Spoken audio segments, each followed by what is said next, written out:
Hi, this is Susan LaCroix, and today I'm going to show you how to make this fun card. I got the idea from a good buddy of mine and stamping friend, Nancy Brown. She did a card similar to this with different papers and design elements for convention. So I asked her if I could case it for this video, and she said sure, as long as I sent her one. So Nance, this is for you. All right, so when we untie our ribbon, we get these fun folds and fun paper, and then we get to our greeting. Very easy to make, so let's get started. We're going to start with a piece of Whisper white cardstock. It's 10 3/4 by 5 1/2, and all the measurements for all the pieces will be on your screen. And then we're going to score it at 1 1/2, 4 1/4, and 6 3/4. And then using our bone folder, we'll fold all the nice creases, and so you'll get a piece that looks like this. So I chose Season of Style Designer Series paper for this project. So you're going to need 5 pieces.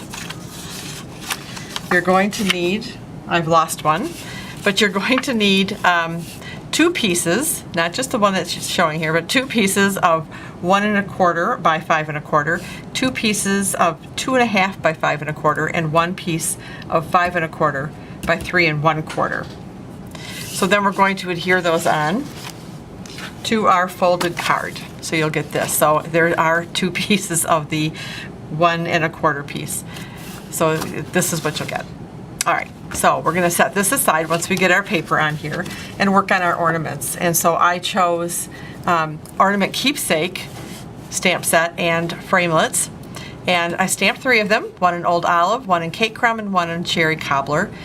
And then I die cut them out. I also die cut a little piece of the gold metallic paper to make the ornament hangers, and then just embellished them with some two-way glue and dazzling diamonds glitter.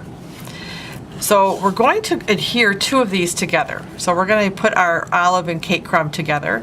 So we're just going to put a little bit of snail along one side of the ornament and stick them together. We'll leave our cherry one free for the moment. Then we're going to take a piece of our 1-inch cherry grosgrain ribbon from the holiday catalog.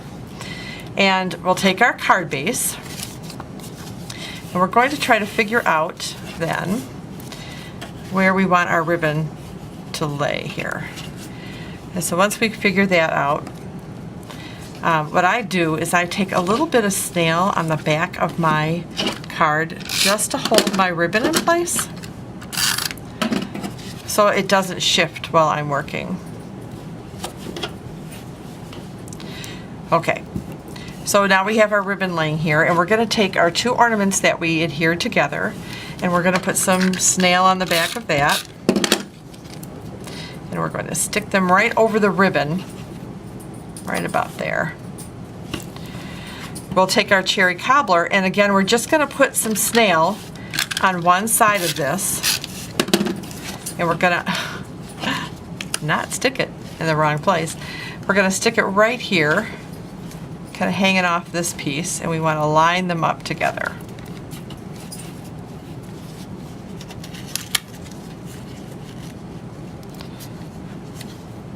So that they're in 3 ornaments in a row.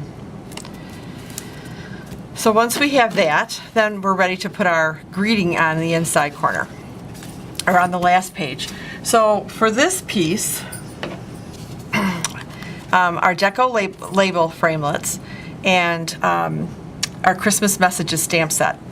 And I stamped the greeting in cherry cobbler, and then took a blender pen and wiped off some of the cherry cobbler where I didn't want it, and added Old Olive with a marker just to give it some interest and 2 colors on a stamp.